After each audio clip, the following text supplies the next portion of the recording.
Civil services with Nilesh channel आपका स्वागत करता है और आज हमारी ये 17th क्लास है एवरेज।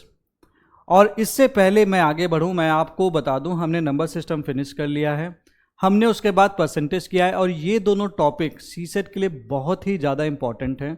और ये कोई भी एग्जामिनेशन ले लो, चाहे कैट का ले लो, चाहे एसएससी का ले लो, या फिर आप इंडिया का कोई भी एग्जामिनेशन जहाँ पे मैथमेटिक्स आती है तो वो इम्पॉर्टेंट है ही है।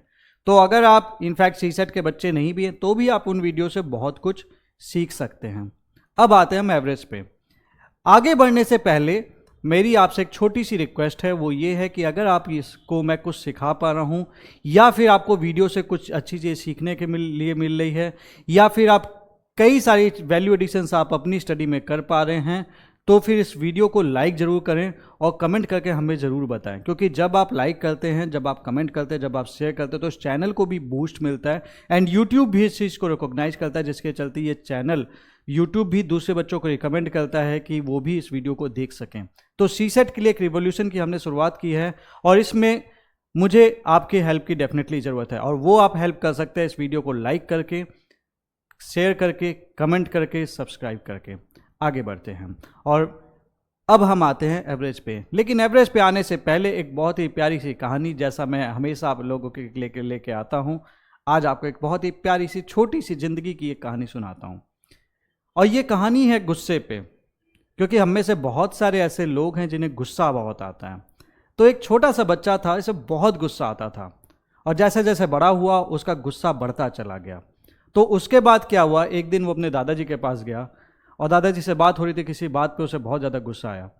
तो दादाजी ने देखा, वो बचपन से उसे देख रहे थे लेकिन छोटा था तो कुछ बोलते नहीं थे। उसके बाद उन्होंने उस बच्चे को बुलाया और बोला कि बेटा एक काम करो, हमारे घर के पीछे चलो। घर के पीछे उस बच्चे को वो लेके गए दादाजी और दादाजी ने उससे बोला कि अगली बार जब भी तुम्हें गुस्सा आएगा, ये जो सामने दीवार है, इस दीवार के ऊपर तुम्हें कील मारनी है और जितनी बार गुस्सा करोगे, एक बार गुस्सा करोगे तो एक कील मारोगे, दो बार गुस्सा करोगे तो दूसरी कील मारोगे, तीसरी बार गुस्सा करोगे तो तीसरी कील मारोगे। तो उसने बोला ठीक है दादाजी।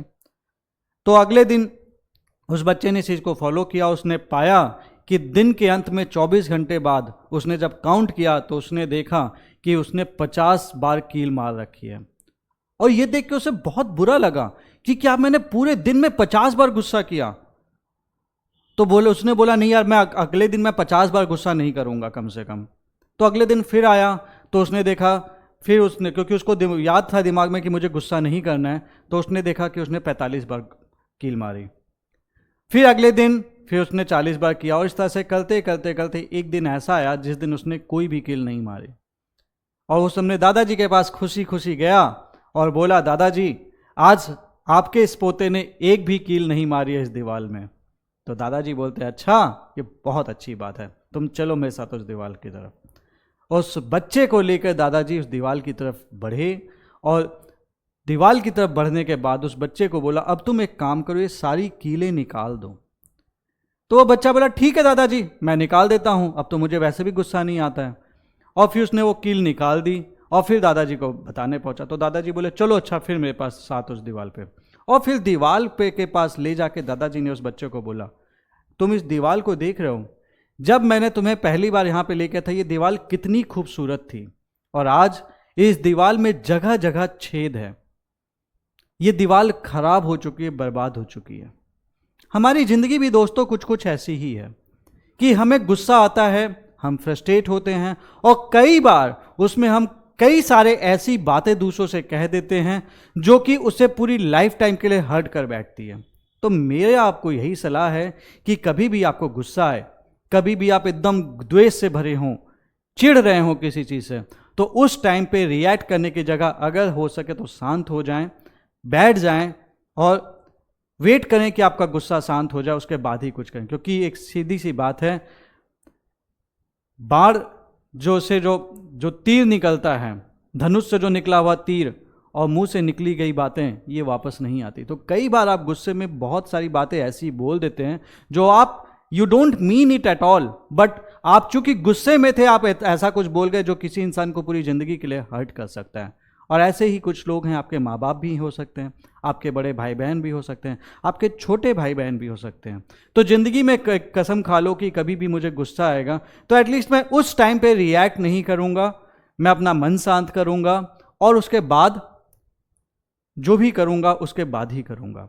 तो आई होप आपको ये बात थोड़ी सी अच्छी लगी हो और इस चीज़ को आप अप्लाई कर पाएंगे। चलिए हम इसी के साथ आगे बढ़ते हैं एवरेज के पे। एवरेज बहुत ही इंपॉर्टेंट टॉपिक है यूपीएससी के लिए और आज हम कॉन्सेप्ट्स के बारे में डिस्कस करेंगे एवरेज की।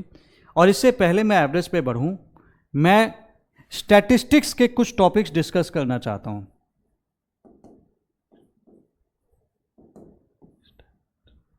ठीक है, स्टैटिस्टिक्स में एक टर्म होता है सेंट्रल टेंडेंसी।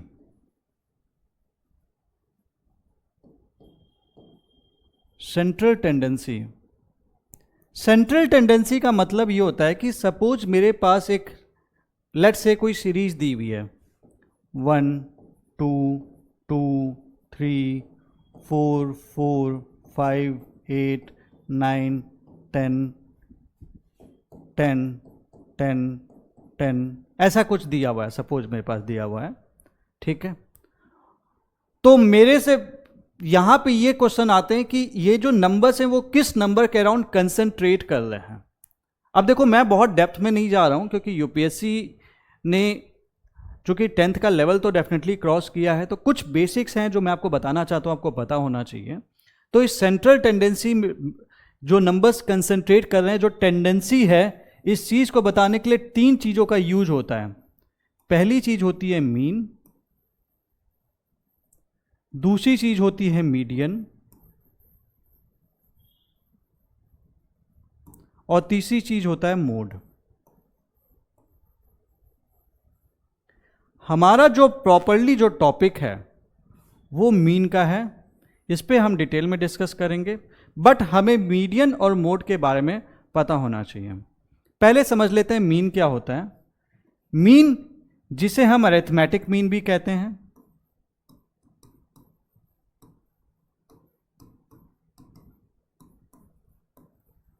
और इसे ही कॉमनली हम एवरेज भी कहते हैं। इसका सीधा सा मतलब है, मैं अगर जगह भी ऐसा आएगा, मेरे से अगर पूछेगा इसका मीन क्या है, मैं इन सारे नंबर्स को ऐड करूंगा, 1 + 2 + 2 + 3 + 4 + 4 + 5 + 8 + 9 + 10 10 10 10। लेट्स से इसका सम आता है s, और फिर मैं काउंट करूंगा ये कितने नंबर्स हैं, 1 2 3 4 5 6 7 8 9 10 11 12 13। तो मैं इसे डिवाइड कर दूंगा 13 से और मैं बोल दूंगा इसका मीन जो है वो इनके समेशन का बाई n है, जितने नंबर्स हैं, मतलब जो भी इनका सम आएगा उसके बाद उसको डिवाइड करूंगा कितने नंबर्स हैं। इसके बारे में हम और डिस्कस करेंगे, इसलिए अभी यहां पे रुक जाता हूं। मीडियन क्या होता है? मीडियन का सीधा सा मतलब होता है कि मैं कोई भी सेट दिया हुआ है, लेट्स से मेरे पास एक सेट दिया हुआ है 5 4, लेट्स से ये 6 है, 6, चलो मैं इसे 5 ही कर देता हूं, 5 4 3 6 8 9 10, सपोज मेरे पास ऐसा कुछ दिया हुआ है। ठीक है, तो मेरे को पूछेगा इसका मीडियन क्या है, तो मैं क्या, मेरे को मीडियन की डेफिनेशन की अगर मैं बात करूं तो it is basically the mid value. Median क्या है? It is the mid value. ठीक, मिड वैल्यू किसकी? जो गिवन सेट ऑफ नंबर्स हैं, जब ये किसी पर्टिकुलर ऑर्डर में अरेंज किए जाते हैं। ठीक है, मिड वैल्यू किसकी? Mid value of the given set of numbers arranged in a particular order. Order में अरेंज करना है, या तो असेंडिंग बढ़ते हुए क्रम में, या तो डिसेंडिंग घटते हुए क्रम में। तो अगर मैं इसको बढ़ते हुए क्रम में अरेंज करूंगा तो मैं इसे लिख सकता हूं 3 4 5 6 8 9 10। ठीक है, तो मेरे को अगर इसका मीडियन पूछा है तो इसका मिड वैल्यू क्या होगी? मैं देख रहा हूं टोटल 7 डिजिट्स हैं, 7 नंबर हैं, तो इधर से 3 माइनस करूंगा, ये आएगा बीच में तो मेरा आंसर होगा इसका मीडियन 6 होगा। ठीक है, इसका एक फॉर्मूला आता है, वो ये कहता है कि अगर मेरे को मीडियन निकालना है, if number of terms of the given series, अगर कोई सीरीज दी हुई है, number of the terms of the given series is odd, अगर सीरीज के नंबर ऑफ टर्म्स ऑड हैं तो मीडियन होगा, what is the median? Median is n+1 by 2th term. मतलब अगर यहां पे देखिए 7 डिजिट्स थे, मतलब n total number of numbers जो थे वो ऑड थे, तो मेरे को अगर इसका मीडियन निकालना होता तो मैं क्या करूंगा, 7, चूंकि ये ऑड था तो 7+1/2, मैं बोलूंगा 4th टर्म जो भी होगा वो मीडियन होगा, पहला, दूसरा, तीसरा, चौथा, इट इज 6, मैं बोल दूंगा ये इसका मीडियन होगा। ठीक है, और अगर n is equal to, if n is equal to even, तो मैं क्या करूंगा, अगर n इवन है तो मैं n/2th टर्म लूंगा, प्लस इसमें करूंगा n/2 + 1 1th टर्म, और फिर मैं इसका एवरेज ले लूंगा, बाई 2 कर दूंगा। ये चीज मैं आपको बताता हूं, ये बेसिकली ये कहती है कि लेट्स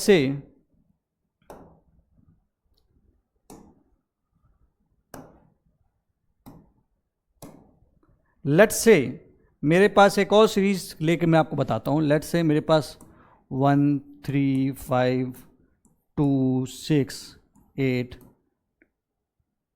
4 2 2 1 3, ये ऐसा कोई डिजिट दिया, नंबर दिया हुआ है, मुझे इसका मीडियन निकालना है। तो सबसे पहले तो मैं क्या करूंगा, मैं इसको अरेंज करूंगा एक सीक्वेंस में। तो मेरे को दिख रहा है 1, एक 1 यहां पे आया है, दूसरा 1 यहां पे आया है, उसके बाद 2 आता है, 2 2 2, तो मैं इसे लिख दूंगा 2 2 2, फिर आता है 3 3 3 3, फिर उसके बाद आता है 4, फिर 5 6 8। मैंने इसको क्या किया, एक सीक्वेंस में अरेंज कर दी। ये आप उल्टा भी कर सकते थे, आप 8 6 5 4 3 3 2 2 1 1 ये भी लिख सकते थे, कोई समस्या नहीं थी। मैंने बढ़ते हुए क्रम में लिखा है। अब मेरे को पूछा इसका मीडियन क्या है बॉस, तो मेरे को जब इसका मीडियन पूछेगा तो सबसे पहले मेरा काम ये होगा, मुझे काउंट करना होगा कि कितने डिजिट्स हैं।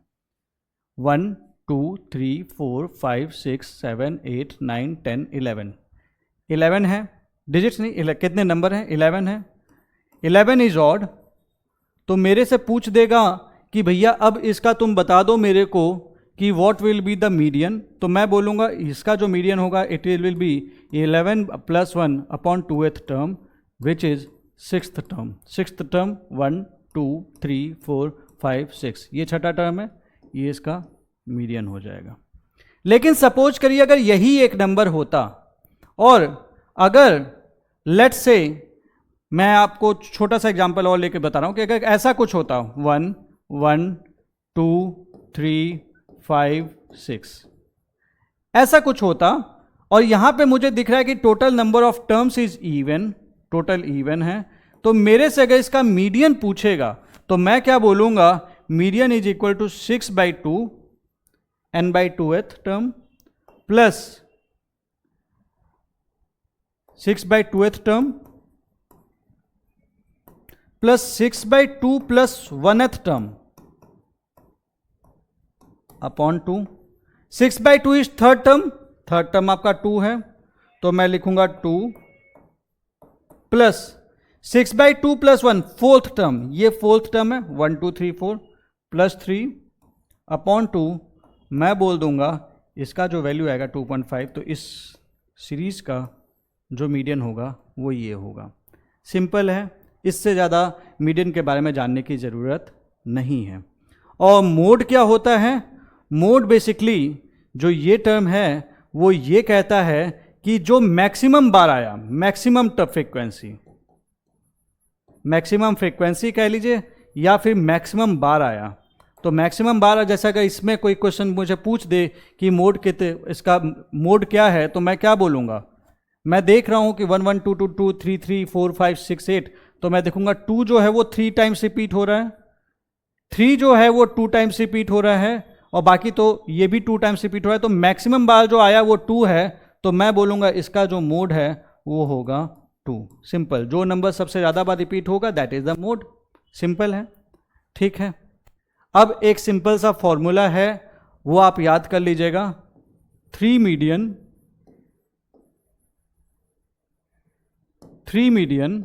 ठीक है, is equal to mode plus 2 mean.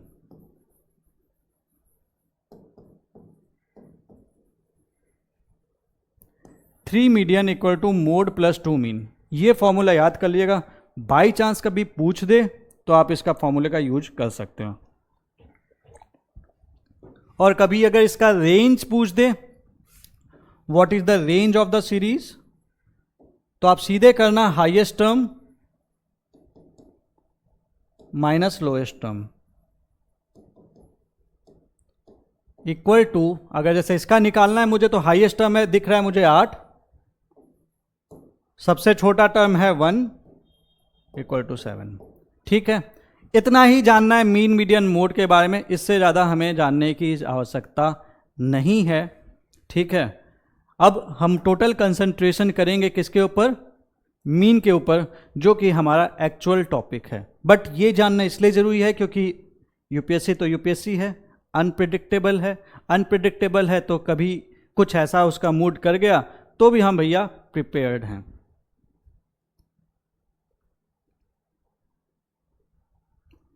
अब आते हैं हम arithmetic mean. What is arithmetic mean, या फिर हम एवरेज भी कह सकते हैं इसे, अरिथमेटिक मीन कह लीजिए, जो भी टर्म है इनका मतलब एक ही होता है। It is the sum of given numbers, sum of given numbers upon number of numbers. देखो नंबर NUMBER होता है, उसको NO भी लिखते हैं। ठीक है, तो कंफ्यूज मत होना कि पूरा नहीं लिखना है, अपन छोटा लिखने की कोशिश कर रहे हैं। तो एवरेज का मतलब होता है जो भी नंबर दिए हुए हैं अपॉन नंबर ऑफ नंबर्स, या फिर आप इस तरीके से लिख सकते हैं sum equal to sum upon n। ठीक है, फॉर एग्जाम्पल अगर दिया हुआ है सम ऑफ 8 नंबर्स इज 96, इस तरीके से। अब देखो इस पे इस तरह से बोला जाता है sum of 8 numbers is 96, average बता दो। एक बैट्समैन ने लाइक लेट से 1200 स्कोर किया इन 70 इनिंग्स, एवरेज बता दो। तो इस फॉर्मूले का यूज कर लेते हैं, सीधे हम निकाल लेते हैं। जैसे कि अगर मेरे को क्वेश्चन दिया हुआ है कि लेट से एक क्लास में the sum of the ages of all the students, सारे बच्चों की उम्र को ऐड करेंगे तो sum of the ages of all the students in a class is 300। अगर ऐसा दिया हुआ है कि एक क्लास में सारे बच्चों की एज को अगर हम ऐड करते हैं तो 300 आता है, और इस क्लास में 60 स्टूडेंट्स हैं, और मेरे से बोलता है भैया इसका एवरेज क्या है, तो मैं सीधा फॉर्मूला यूज करूंगा average equal to sum upon number of students.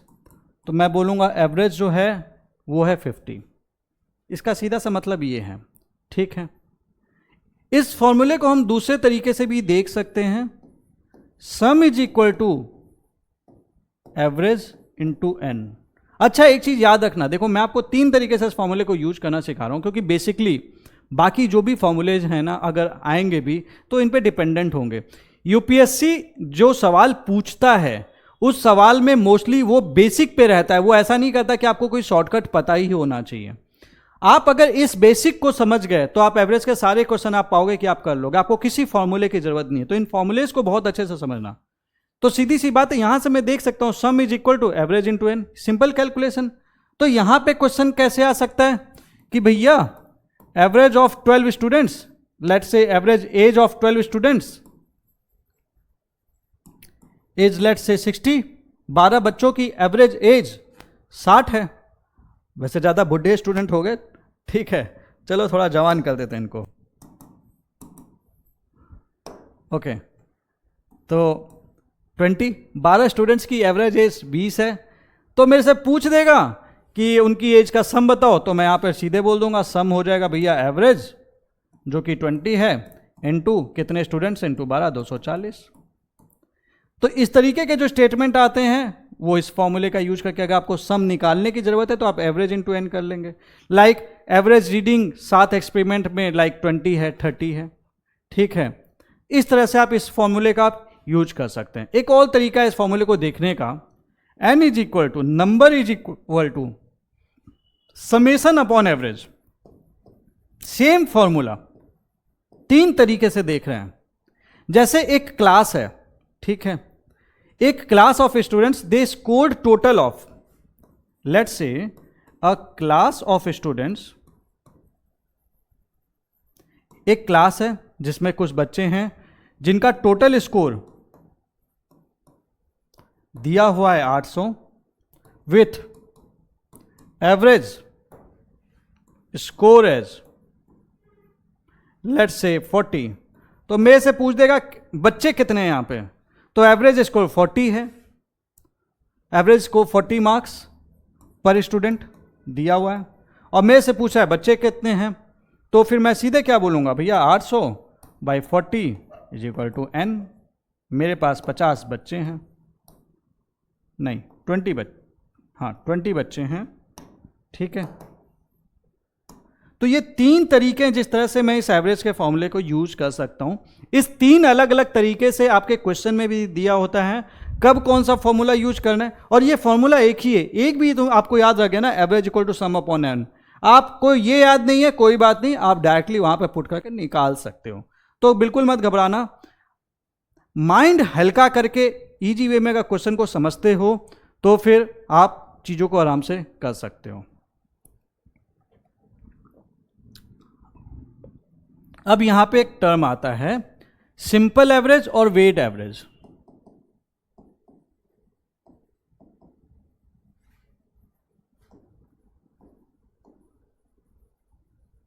Weighted average, इस चीज को समझाने के लिए मैं आपको एक एग्जांपल लेके दिखाता हूं। सपोज करो आप किसी दुकान पे जाते हो, ठीक है, या फिर हम दूसरा ले लेते हैं, लेट्स से हमारे पास 20, लेट्स से ठीक है, हमारे पास 3 नंबर हैं 30, 40 और 50, और मेरे से पूछ दिया भैया इसका एवरेज बता दो। तो आप फॉर्मूला अगर मेरे को दे दिया तो मैं बोलूँगा कि भैया ठीक है, सीधा सा है 30 + 40 + 50 upon 3 summation upon average, summation upon the number of numbers, ठीक है। यानी कि अगर 3 दोस्त हैं, एक के पास 30 किलो चावल है, दूसरे के पास 40 किलो चावल है, तीसरे के पास 50 किलो चावल है, तो अगर आपसे पूछ दिया कि तीनों का एवरेज कितना होगा, तो मैं बोलूँगा कि भैया 30 + 40 + 50, यानी कि जो एवरेज चावल है वो 40 kg पर पर्सन है, बोल सकता हूँ। लेकिन अगर मेरे पास ऐसी कोई सिचुएशन आती है कि मैं शॉप पे जाता हूँ और मैं शॉप पे चावल खरीदने गया हुआ हूँ, मुझे अलग अलग वैरायटी के चावल दिखाए गए, और मैंने चूंकि अलग अलग वैरायटी के चावल दिखाए गए तो जाहिर सी बात है उसका प्राइस अलग होगा। तो मैं घर पे 2 किलो चावल लेके आया,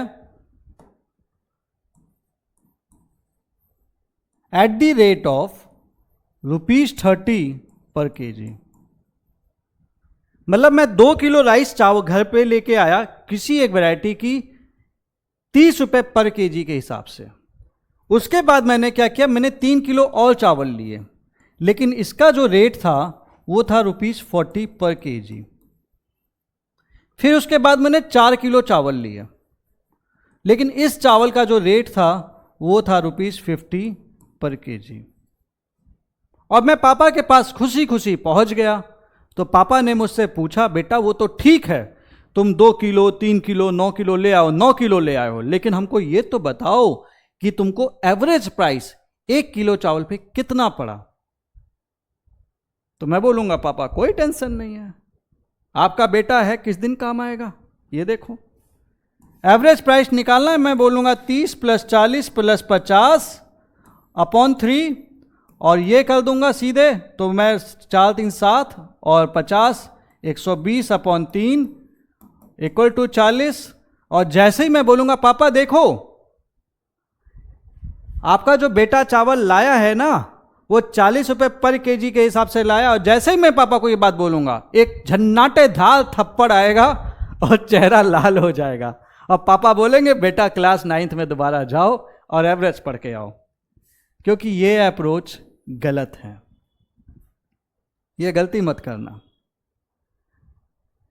ये क्यों गलत है ये अब मैं आपको बताता हूं। ये गलत इसलिए है क्योंकि आपने 2 किलो चावल 30 रुपये किलो के हिसाब से लिए, ठीक है, 30 रुपये पर केजी के हिसाब से लिए।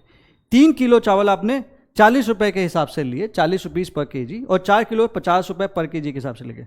तो यहां पे ये सिंपल एवरेज वाला फॉर्मूला नहीं लगा सकते, क्योंकि ये जो क्वांटिटी है ये हर जगह चेंज हो रही है।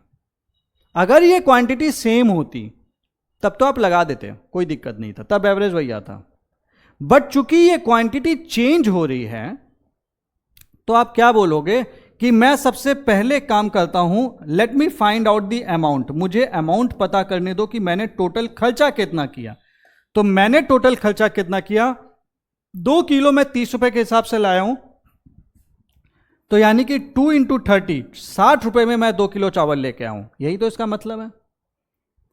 3 किलो के लिए मैंने कितना रुपए दिया होगा, 40 रुपए पर केजी के हिसाब से मैंने 120 रुपीज दिए होंगे, दैट इज 3 × 40, प्लस 4 किलो 50 रुपए के हिसाब से मैंने कितना पैसा दिया होगा, दैट इज 4 × 50, और फिर मैं इसे ऐड करूंगा, it will be 60 plus 120 plus 200, it will become 380। ठीक है, ये 380 है, मैं दोबारा लिख देता हूं, 380। कितना चावल खरीदा है, 2 3 4 4 5 6 7 8 9। तो मेरे से अगर पापा को मेरे को एवरेज प्राइस बताना है तो मैं बोलूंगा पापा जी 380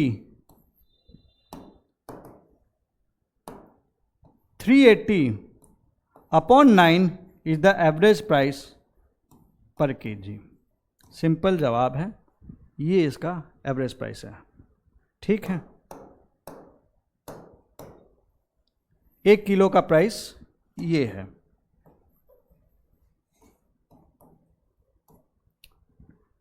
यहां पे मैं इस चीज को जो मैं कर रहा हूं इसको कहते हैं वेट एवरेज। ये जो मैं कह रहा था वो था सिंपल एवरेज। मतलब सीधी सी बात है कि अलग अलग क्वांटिटी में ग्रुपिंग्स वाइज चीजें दी हुई हैं, मतलब 2 या 2 से ज्यादा ग्रुप दिए हुए हैं, जहां पे इंडिविजुअल एवरेज अगर मेरे को पता है, ये तो इंडिविजुअल एवरेज बता रहा था ना 30 रुपए पर केजी, तो मैं कंबाइंड एवरेज निकाल सकता हूं। किस तरीके से, समझिएगा। If when let's say when 2 or more groups,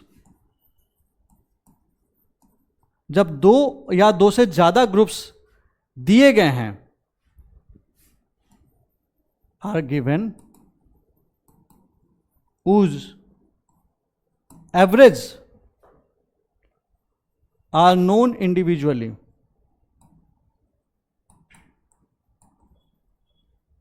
जिनके एवरेज इंडिविजुअली भी नोन है, then combined average is equal to, ठीक है, ये निकल के आएगा। इसका देखो सीधा सा फिर से मतलब समझना कि लेट्स से एक क्लास है,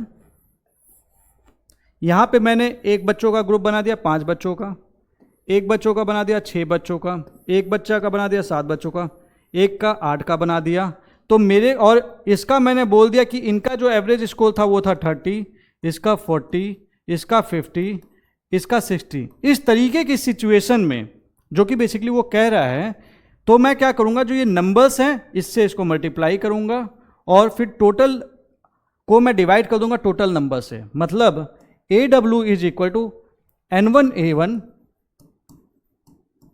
plus N2A2 plus N3A3 dot dot dot plus NKAK upon N1 plus N2 plus N3 dot dot dot plus NK।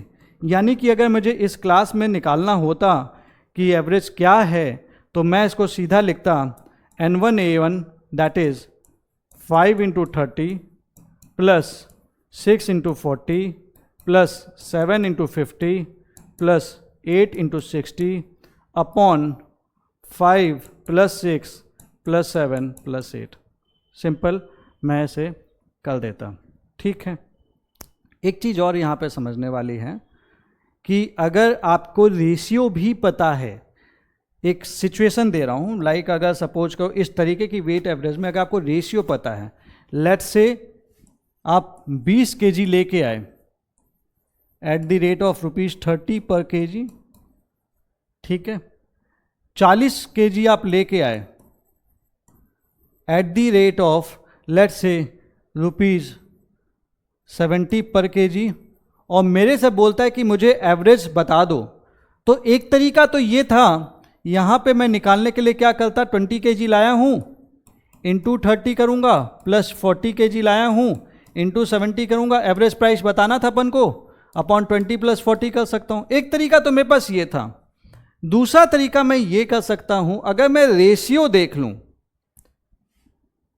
और सारे जितने भी टर्म्स दिए उनके बीच में रेशियो वो चीज़ आ रही है, अगर सभी में आ रहे तभी ये अप्लाई होगा, नहीं तो नहीं होगा। तो मैं देख रहा हूँ 20 और 40 के बीच का रेशियो 1:2 का है, तो मैं इसको डायरेक्टली इसलिए यहां पे लिख सकता हूं 1 into 30 plus 2 into 70 upon 1 plus 2। मैं इसका एवरेज जो इसका रेशियो बनता है उस रेशियो के टर्म्स में इसको लिख सकता हूं। दोनों का आंसर सेम आएगा, आपको निकाल के भी दिखा देता हूं।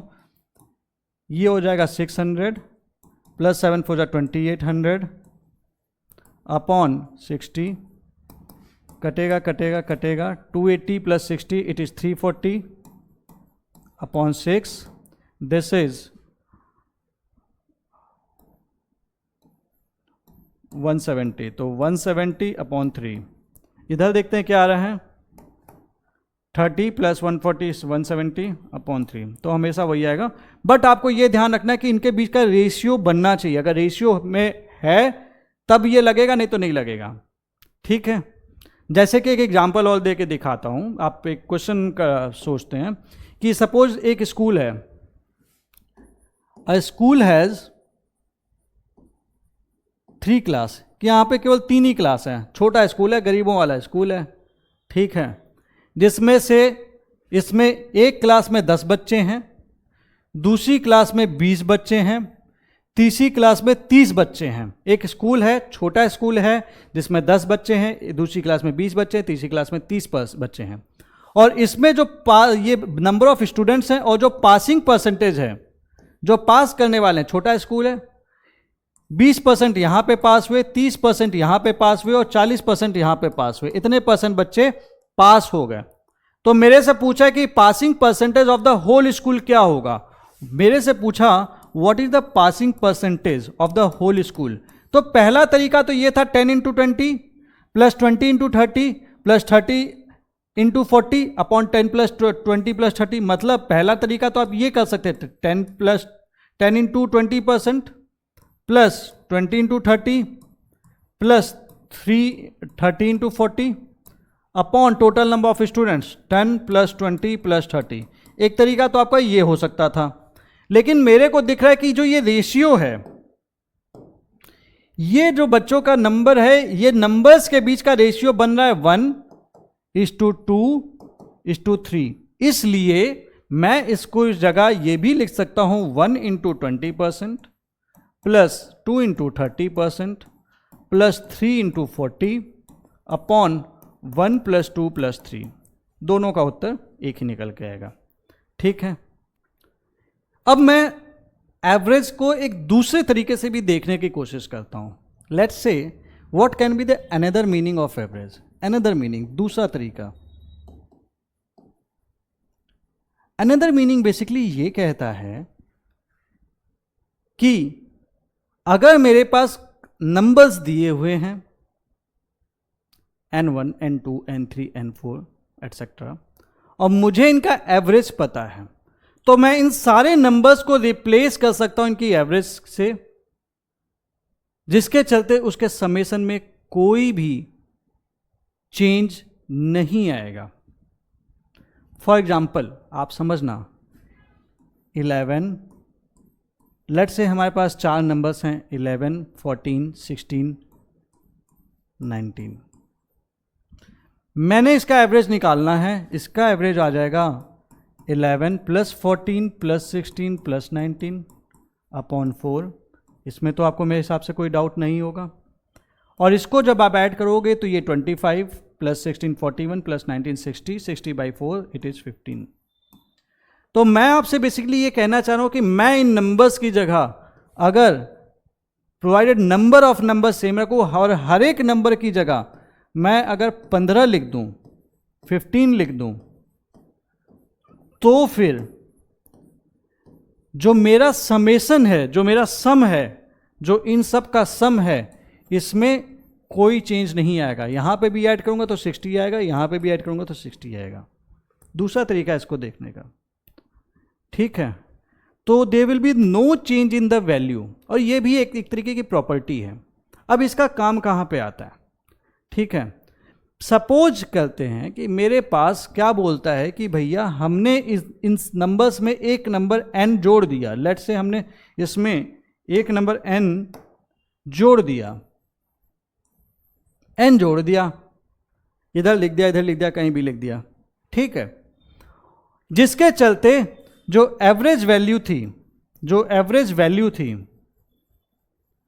उसमें +2 का इजाफा हो गया, +2 बढ़ गया, यानी पहले अगर एवरेज वैल्यू 15 थी तो अभी 17 हो गई है। तो फिर उस n की वैल्यू क्या होगी, आप मतलब समझ रहे ना। 4 नंबर दिए हैं, इनका एवरेज दिया हुआ है, n कोई नंबर ऐड हुआ है, इसकी एवरेज वैल्यू n के ऐड होने से चलते इस टोटल की जो एवरेज वैल्यू थी उसमें +2 का इजाफा हो गया, और मुझसे पूछ लिया कि क्या होगी ये n नंबर। तो एक तरीका तो ये था कि पिछला समेशन जब 4 नंबर थे तो मैं इन सब का सम निकाल लूं, जो कि मुझे पता था कि 60 है। दूसरा मैं कर लूं कि 5, अब नंबर 5 हो गया इनके ऐड होने से, तो मैं 5 इंटू, और मैं क्या बोलूं कि भैया एवरेज हो गया 17, ये कर लूं तो जो कि 85 हो जाएगा। तो मैं ये बोल दूंगा जो n होगा वो ये S5 है, S5 minus S4 is equal to 25 हो जाएगा। एक तो मैं ये चीज कह सकता हूं, ठीक है। कुछ ना समझ में आया तो ये तो सबसे सस्ता, सबसे अच्छा, सुंदर, टिकाऊ तरीका है जो आपको कभी निराश नहीं करेगा अगर आप एवरेज का बेसिक फॉर्मूला समझ गए। लेकिन सपोज करिए कि हम थोड़े से धुरंधर हैं, हम चाहते हैं यार अपन इतना कैलकुलेशन ना करें, तो मेरे को एक चीज पता है कि नया एवरेज है 17, जो नया एवरेज है वो 17 है, और मेरे को एक चीज पता है कि हर एक एवरेज में +2 बढ़ा है, +2 बढ़ा है, +2 बढ़ा है, +2 बढ़ा है, और ये +2 किसके चलते आया होगा, जो इवनली डिस्ट्रीब्यूट हुआ होगा, वो इस यहाँ पे जो nth नंबर था उसके चलते आया होगा। तो अगर मेरे से nth नंबर पूछ रहा है तो मैं नया एवरेज लूंगा +2 + 2 + 2 + 2 that is again equal to 25। ये मैं सीधे लिख दूंगा, मतलब कि मैं नया एवरेज लिया प्लस कितने प्रीवियस टर्म्स थे इनटू कितना इंक्रीज हुआ है। तो अगर कभी मेरे पास ऐसा सवाल आ जाए जहां पे पिछला एवरेज दिया हो, नंबर ऑफ नंबर्स दिए हों, और बोलते हैं कि किसी nth नंबर के ऐड होने के चलते मेरे पास जो एवरेज है वो बढ़ गया, तो वो नंबर कौन सा है, तो मैं ये सीधे बोलूंगा the number added is equal to नया एवरेज प्लस नया average plus number of previous terms, जो पिछले नंबर ऑफ टर्म्स थे, number of previous terms into जो पिछले नंबर ऑफ टर्म्स थे इंक्रीज इन एवरेज, तब भी आंसर यही निकल के आएगा। तो अगर मैं उसमें पुट करूं तो नया average 17 plus number of previous term 4 increase in average 2 that is 25। ना समझ में आए इसमें तो गलती बिल्कुल मत करना, ठीक है। अब ये क्वेश्चन कैसे आता है, जैसे क्वेश्चन अपन डिस्कस कर लेते हैं कि जैसे कोई बैट्समैन है, the average score of let's say Virat Kohli और any batsman, the average score of a batsman after 25 inning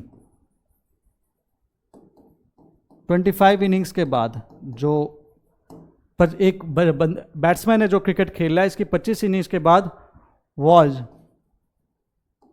56 runs पर इनिंग। मतलब इस बैट्समैन का जो 25 इनिंग के बाद जो स्कोर था वो 56 रन्स पर इनिंग था। इफ आफ्टर 26th इनिंग, 26वीं इनिंग के बाद, ठीक है, उसका स्कोर 2 रन से बढ़ जाता है। His average score in the inning increase by 2 runs. तो what is his score in 26th inning? Same चीज है, उसी चीज को कहने का तरीका अलग है। तो पहला तरीका क्या था, मैं क्या बोलूंगा, 26 इनिंग में खेला इसने, ठीक है। चलिए पहले मैं बोलूंगा पहले वाला स्कोर क्या था, इसका टोटल स्कोर 25 इंटू 56 था। 26 इनिंग खेलने के बाद इनका एवरेज स्कोर 2 रन से बढ़ गया, तो टोटल इनिंग कितनी खेली 26, कितना एवरेज हो गया 58, that is 56 plus 2 that is 58। तो अब मैं इसके बीच अगर डिफरेंस निकाल लूं, माइनस कर दूं, तो मेरा एवरेज स्कोर मतलब मेरा रन निकल के आ जाएगा, रन इन 26th इनिंग। और जब आप इसे कैलकुलेट करोगे तो ये निकल के आएगा 25 into 56 and this 56 into 26 plus 2 minus 56 into 25। इसको मैं ऐसे भी लिख सकता हूँ, इसको मैं लिख सकता हूँ 26 माइनस 25 दैट इज 1 प्लस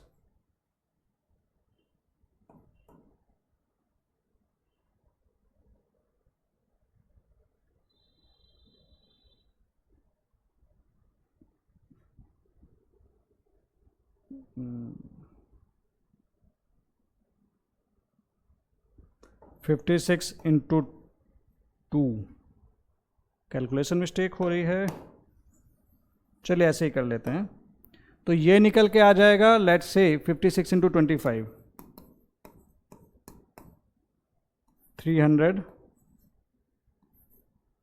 25 5 जा 125 प्लस 30, 25 5 जा 125 प्लस 30, ये हो जाएगा 26 इंटू 58 और 25 इंटू 56।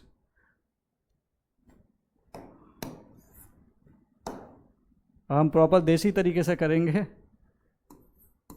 56 इंटू 25, 5 6 जा 30, 5 5 जा 25, 26 27 28, 2 6 जा 12, 2 5 जा 10 11, 0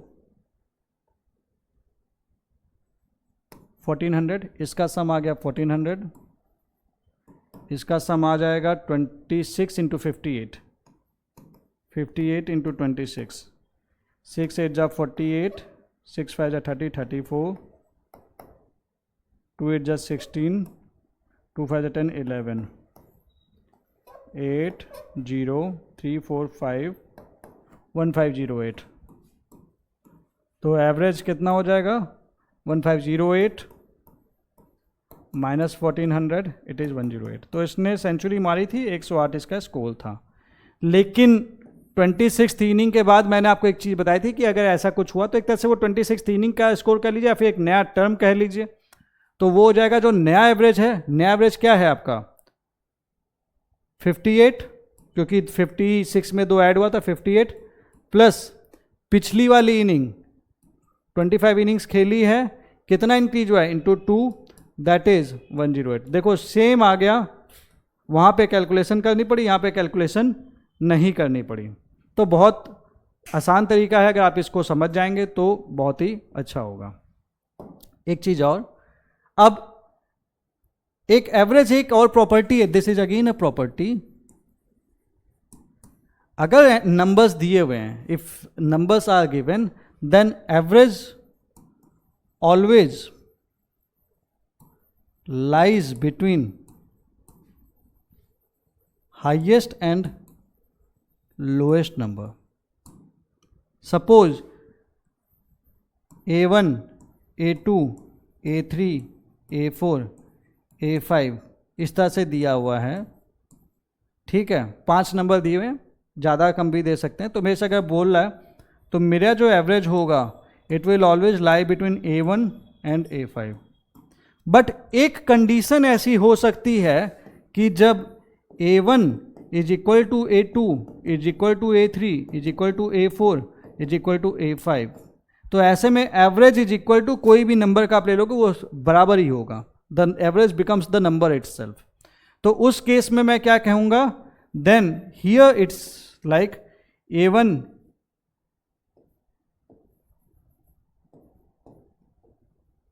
ये मैं कह दूंगा ये हमेशा होगा, या तो या तो इनके बीच में होगा या तो बराबर होगा, और कोई कंडीशन नहीं बनेगी. This is the final condition. But ये इक्वल वाला साइन इसी एक कंडीशन में आएगा जब सारे नंबर्स बराबर होंगे. ठीक है, नहीं तो नहीं आएगा.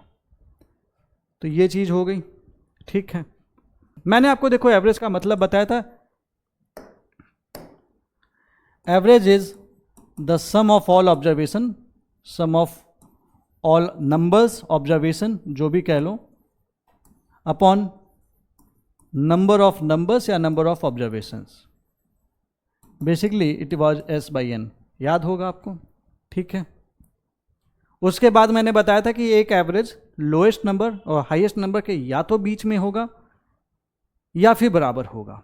बराबर कब होगा, एक ही कंडीशन होगी जब सारे नंबर्स इक्वल होंगे, अदरवाइज वो बीच में होगा. ठीक है, इसके बाद एक और कंडीशन आती है. अगर if all numbers, if all numbers, अगर सारे नंबर्स जो भी आपकी नंबर दिए हुए, if all numbers are either multiplied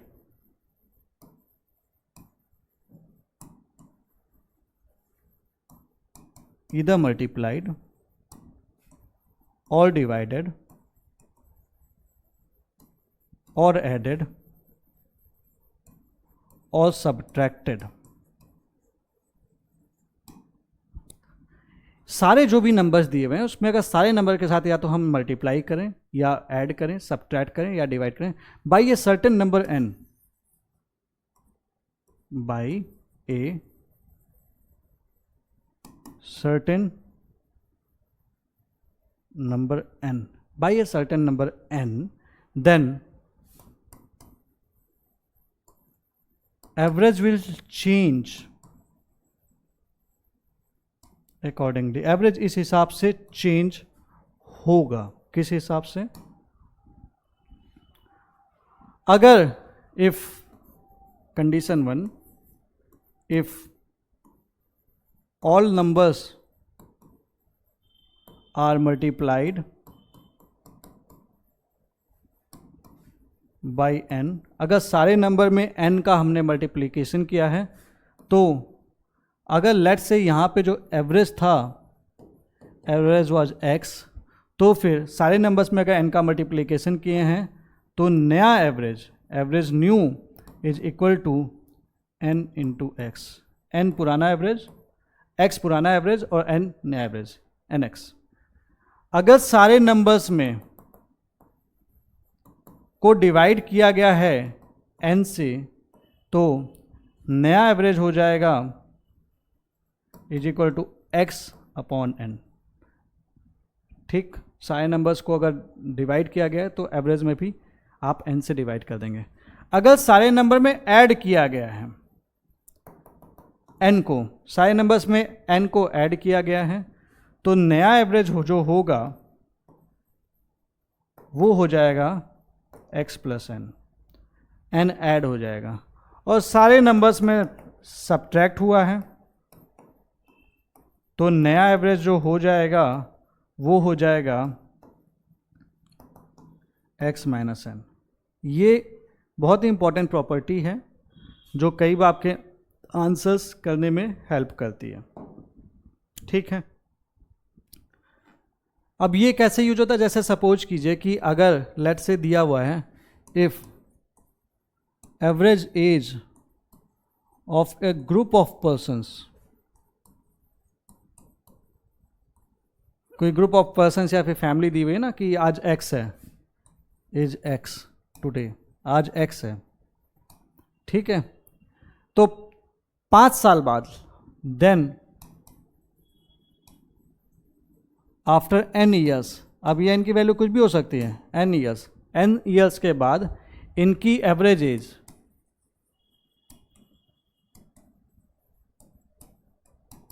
x plus N, इस तरीके से, और 5 साल पहले या n ईयर्स पहले x माइनस एन, इस टाइप से आप इस चीज़ को कर सकते हैं।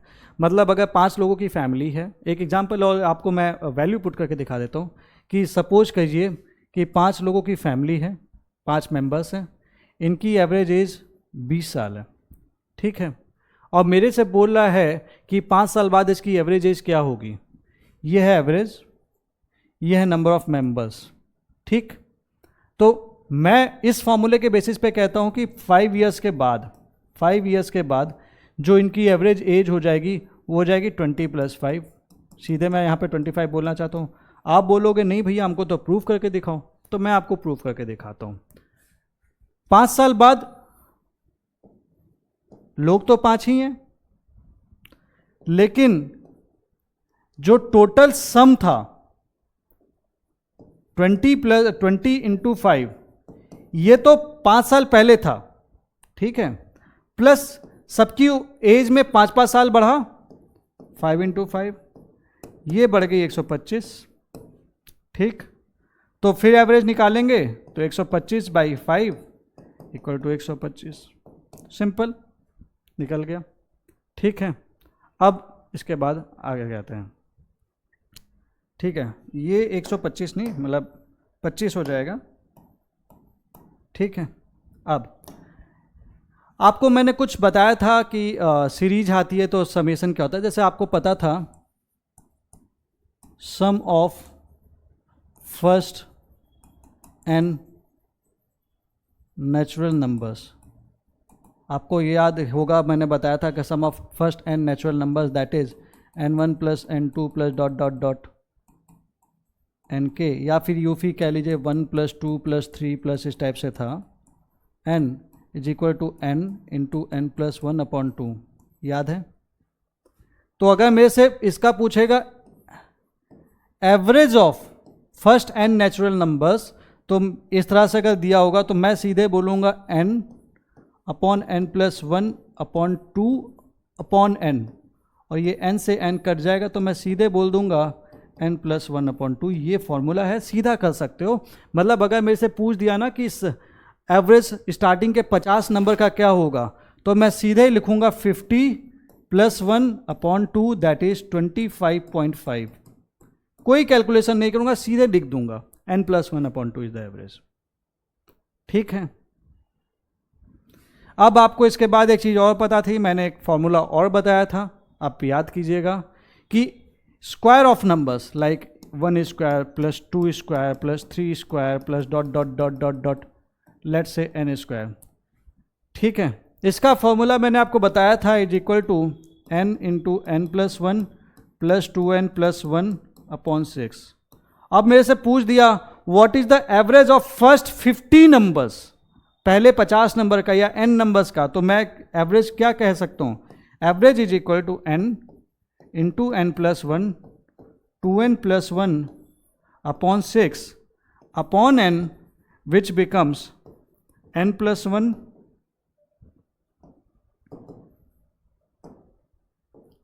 n + 1 2n + 1/6, क्योंकि ये कट जाएगा तो मेरे से पूछ देगा 50 तो स्टार्टिंग के 50 नेचुरल नंबर्स के स्क्वायर्स का एवरेज बताओ, तो मैं इसमें सीधे 50 की वैल्यू पुट करूंगा, 50 + 1 101/6, जो भी आएगा मैं निकाल के बता दूंगा, ठीक है। तो सीधा वैल्यू पुट करके आंसर निकल जाएगा, तो आपको इसके लिए इतनी कैलकुलेशंस नहीं करनी पड़ेगी। वो मत करने लगना कि पूरा ऐड करने लगे तो हालत खराब हो जाएगी। कभी कभी क्वेश्चन आ जाता है, तो आपको ये फॉर्मूले याद होंगे तो आराम से आप कर लोगे बिना किसी हिचकिचाहट के, बिना किसी घबराहट के। अगला मैंने आपको बताया था क्यूब होगा, अगर 1³ + 2³ + 3³ + ... n + n³। ठीक है। और इसका समेशन आपको मैंने बताया था, that was n into N plus one upon two इसका होल स्क्वायर। तो मेरे से पूछता है लेट्स से कि मेरे को स्टार्टिंग के 20 नंबर के क्यूब का एवरेज बताओ, तो आप ऐसा थोड़ी कि वो पूरा निकालने लगोगे, नहीं भैया, average of cubes of first n numbers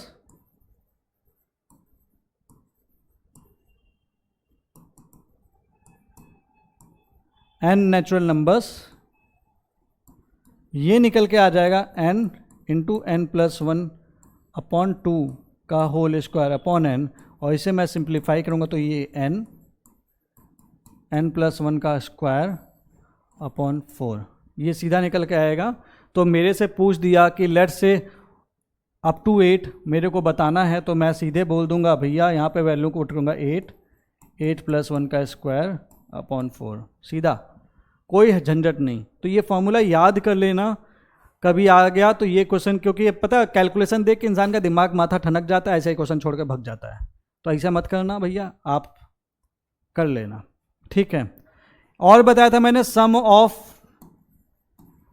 first n odd numbers, ठीक है, पहले n ऑड नंबर्स का सम होता है n स्क्वायर, तो एवरेज क्या निकल के आ जाएगा, सम एवरेज निकल के आ जाएगा n square upon n equal to n।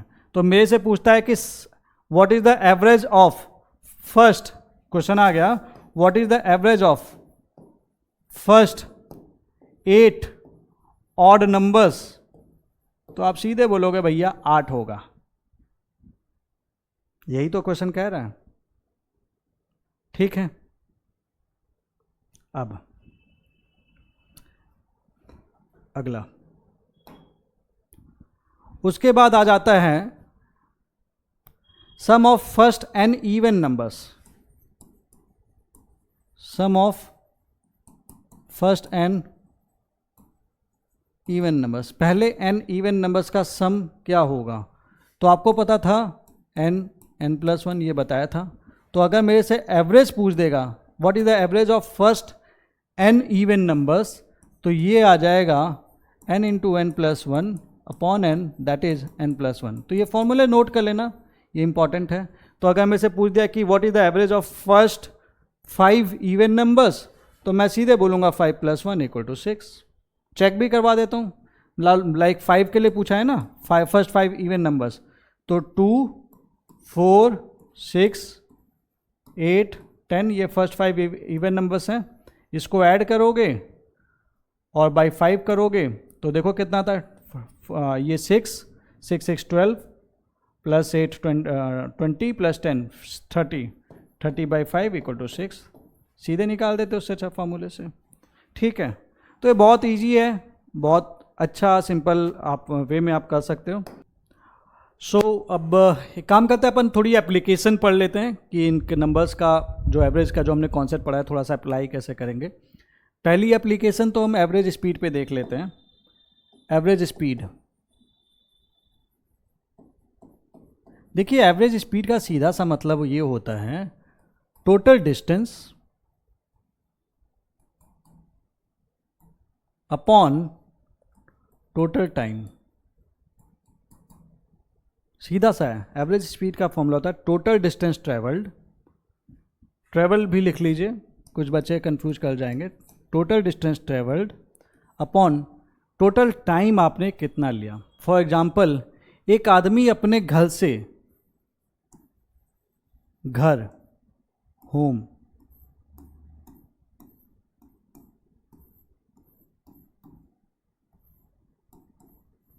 ये इसका घर है, ठीक है, ये घर से निकलता है, ठीक, ये अपने ऑफिस जाता है, ये इसका ऑफिस है,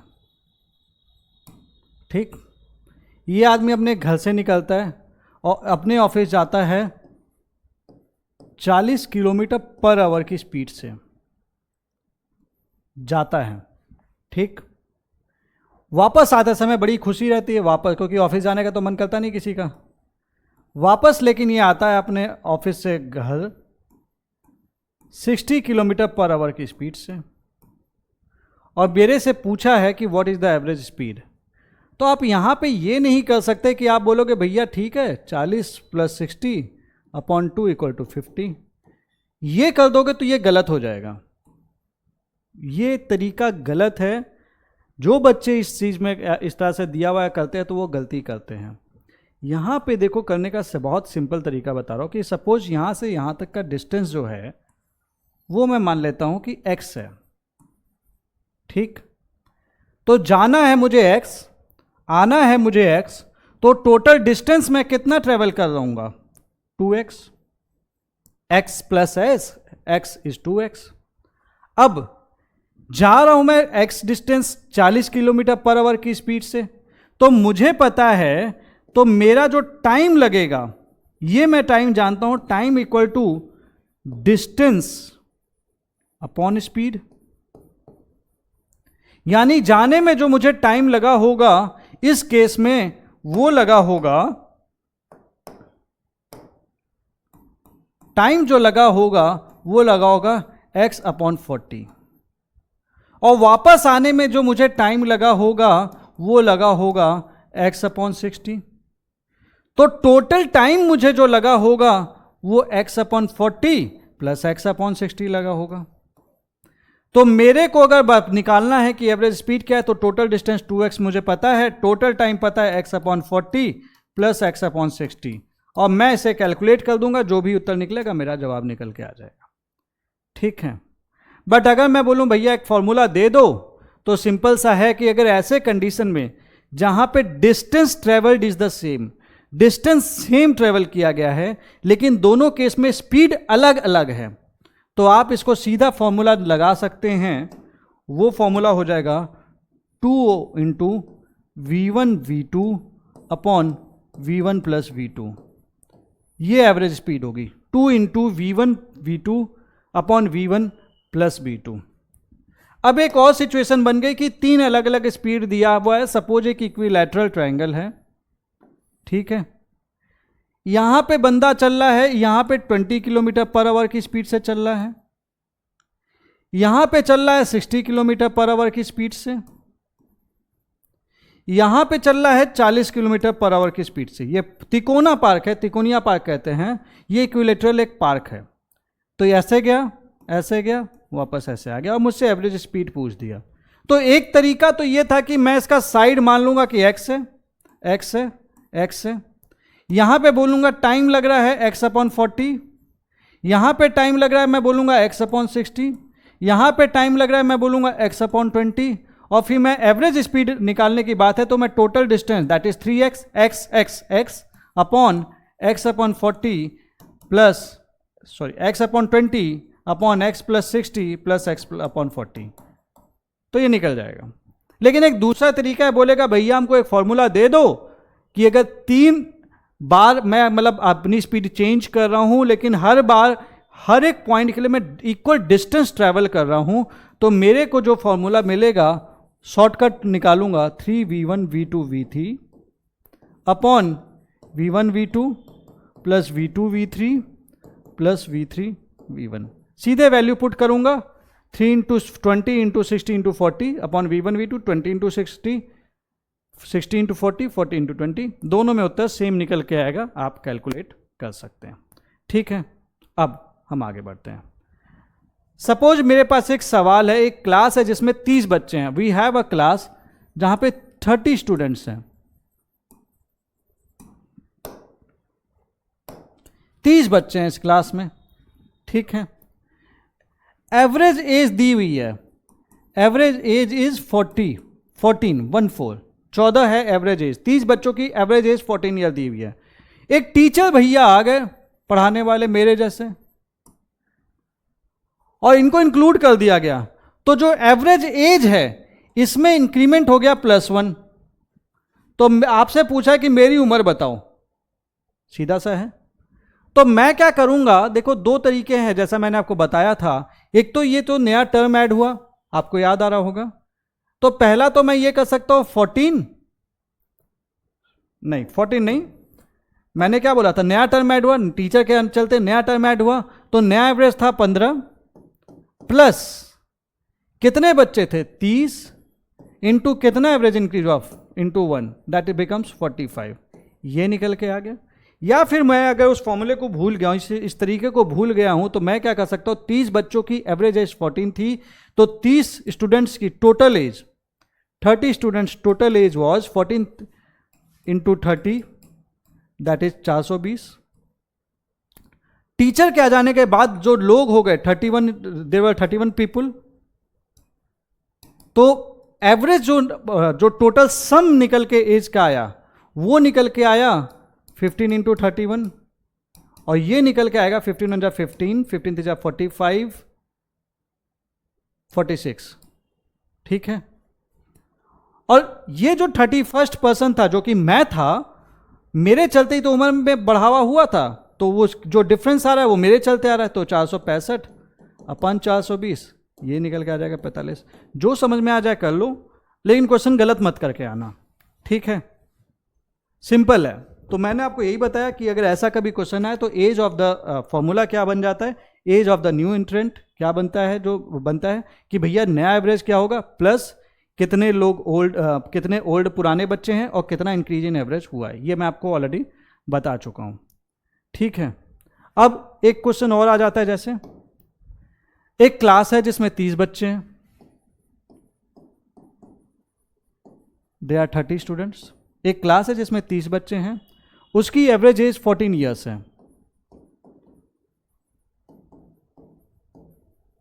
ठीक है। एक क्लास है जिसमें 30 बच्चे हैं, एवरेज एज 14 साल है, और एक स्टूडेंट चला जाता है, मतलब -1 स्टूडेंट हो जाता है, तो टोटल बचते हैं 29 स्टूडेंट, 29 स्टूडेंट्स,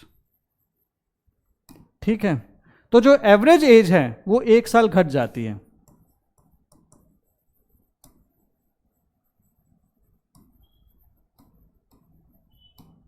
ठीक। तो उम्र कितनी होगी जो बच्चा चला गया, तो पहले जो एज का सम कितना था 13 टू 14 420, अब क्या है 29 बच्चे बचे हैं घट गया है 1 साल इंटू 13, ये इसका समेशन कितना है 13 जा 117, 13 2 जा 26 प्लस 11 377 ही होगा ना, हाँ। तो कौन सा जो बच्चा गया उसके चलते गैप आ गया, 420 माइनस 377 इट बिकम्स 43, आराम से निकाल सकते हैं, ठीक है। तो बिल्कुल नहीं घबराना है, क्वेश्चन आ जाए आप घबराना नहीं, आराम से कर लेना, इस तरीके से आपका आंसर हो जाएगा, ठीक। अब आगे बढ़ते, अगला सवाल समझते चलिएगा, क्योंकि ये सब चीजें ऐसे ना जो आपको जगह जगह पे यूज होंगे। अब मान लीजिए कि एक क्लास है जिसमें 20 बच्चे हैं, there are 20 students in a class, एक क्लास है जिसमें 20 बच्चे हैं, ठीक है, और इनकी एवरेज मार्क्स लेट्स से 50 है, ठीक है, एवरेज मार्क्स 50 है। बाय मिस्टेक होता है ना कि दो बच्चे जो जिनका स्कोर 35 था 45 था, इस टाइप के क्वेश्चंस आप देखते होंगे कि भैया एक के बदले दूसरा का स्कोर डाल दिया, तो हम 2 बच्चों का स्कोर गलत कर दिए, 35 और 45 लेना था, हमने इनकी जगह पे ले लिया 65 और लेट्स से हमने ले लिया 55, ठीक है। तो करेक्ट एवरेज क्या होगा, what is the correct average, एक क्लास है, ठीक है, जिसका एवरेज मार्क्स 50 है बच्चों का, 35 और 45 2 बच्चों के स्कोर थे, लेकिन हमने उसके स्कोर की जगह हमने क्या किया, हमने गलती ये कर दी कि हमने 65 और 55 ले लिया, 65 और 55 ले लिया बाय मिस्टेक, हमने ये इनका एक्चुअल स्कोर था और ये हमने रॉन्गली ले लिया। तो मेरे से पूछ रहा है कि करेक्ट एवरेज क्या होगा, ठीक है। तो एक चीज समझना, मेरा करेक्ट एवरेज अगर मैं निकालूं तो 2 तरीके हैं। पहला तरीका देसी मेथड जो कभी आपको धोखा नहीं देगा, वो क्या है, 20 स्टूडेंट्स का एवरेज स्कोर है 50, यानी टोटल जो एवरेज है, टोटल जो स्कोर का इनका सम है वो है 1000, 510, यस 1000, ठीक है। एक्चुअल था ये, हमने रॉन्गली ऐड किया। जो तुम ऐड किए हो, गलत ऐड किए हो, उसको तो तुम माइनस करोगे ना, क्योंकि तुमने उसको गलत ऐड किया है, वो तो चाहिए ही नहीं था, तो तुम इसमें से माइनस करोगे कितना, -65, -55, इनको निकाल फेंकोगे, जो गलत है जो गड़बड़ है निकाल फेंकोगे, लेकिन जो सही है उसको तो इज्जत दोगे, उसको तो अंदर लेके आओगे।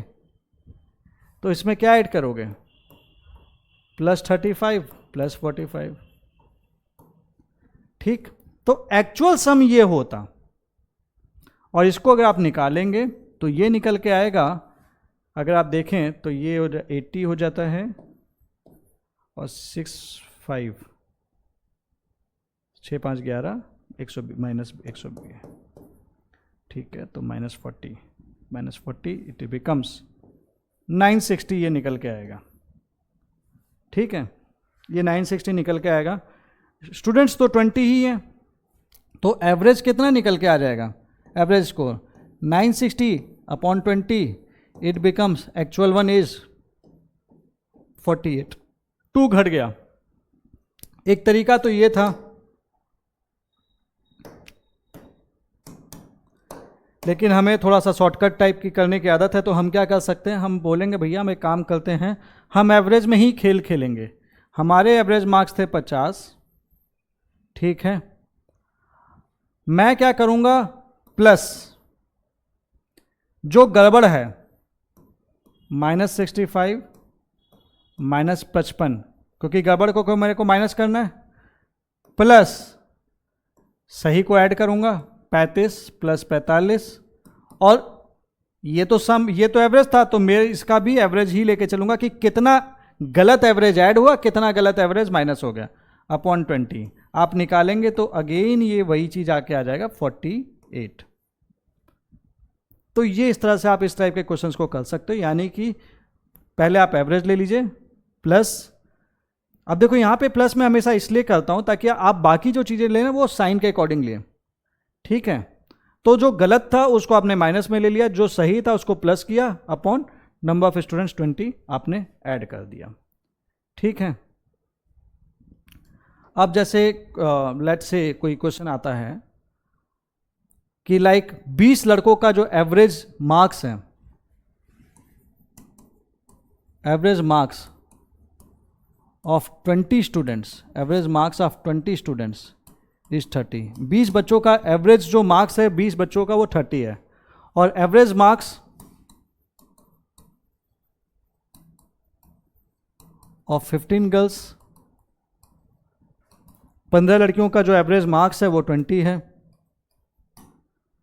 15 लड़कियों के एवरेज मार्क्स 20 है, 20 बच्चों का एवरेज जो मार्क्स है वो 30 है। तो मेरे से पूछा है what is the average score, what is the average marks of the class, ये क्या है।